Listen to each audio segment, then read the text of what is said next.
Hi there, it's Stu with StuTech with yet another tech tip of the day.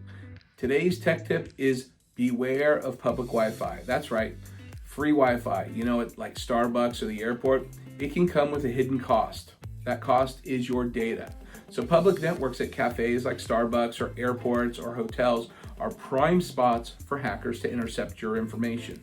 So I tell people all the time, avoid logging into sensitive accounts like your bank or investments, anything that might be, well, anything that somebody else may want, unless you're using a VPN or a virtual private network.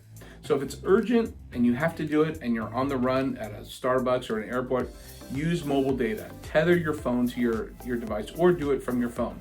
So public Wi-Fi, very dangerous. Make sure you have a virtual private network. If you need help setting it up, you can give me a call. You can call me direct, 480-420-0580, or even email me, stu@stutechaz.com.